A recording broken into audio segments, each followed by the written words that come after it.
അങ്ങനെ കുറേ നാൾക്ക് ശേഷം ഒരു ചെന്നൈ ലേ ഓവർ കിട്ടിയിട്ടോ. ഞങ്ങളിത് ഇപ്പോൾ ലാൻഡ് ആയതേ ഉള്ളൂ. ദുബായ് ടു ചെന്നൈ ഫ്ലൈറ്റ് ആയിരുന്നു. എന്നിട്ട് ചെന്നൈ ലേ ഓവർ, അത് കഴിഞ്ഞ് നാളെ ചെന്നൈ ടു കൊച്ചി ഫ്ലൈറ്റ് ആണ്. ചെന്നൈ എനിക്ക് ഭയങ്കര സ്പെഷ്യലാണ് കേട്ടോ. കാരണം ഞാൻ ഇൻഡിഗോയിൽ ക്യാബിൻ ക്രൂ ആയി സെലക്ട് ആയതിന് ശേഷം ട്രെയിനിങ് എല്ലാം കഴിഞ്ഞ് ഞാൻ ആദ്യമായിട്ട് ചൂസ് ചെയ്ത ബേസാണ് ചെന്നൈ. അപ്പം ഒരു 8 മാസത്തോളം ഞാൻ ചെന്നൈയിലുണ്ടായിരുന്നു. അത് കഴിഞ്ഞാണ് ട്രാൻസ്ഫർ മേടിച്ച് കൊച്ചിയിലേക്ക് വന്നത്. അപ്പോൾ എൻ്റെ ആദ്യത്തെ ഫ്ലൈറ്റൊക്കെ ചെന്നൈയിൽ നിന്നായിരുന്നു കേട്ടോ. എൻ്റെ first flight Chennai two port Blair ആയിരുന്നു. സോ എനിക്ക് ഭയങ്കര നൊസ്റ്റു ആണ് ചെന്നൈയിൽ വരുമ്പോഴൊക്കെ.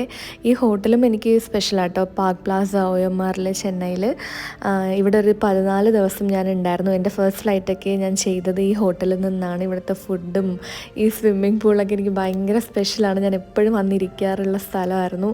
അപ്പം ഓർമ്മകൾ പുതുക്കാൻ വേണ്ടി ഞാൻ അവിടെ എല്ലാം അങ്ങോട്ടും ഇങ്ങോട്ടും കുറേ കറങ്ങി നടന്നു. അപ്പോൾ അത്രയൊക്കെ ഉള്ളൂ ഇന്നത്തെ വീഡിയോ. ടാ.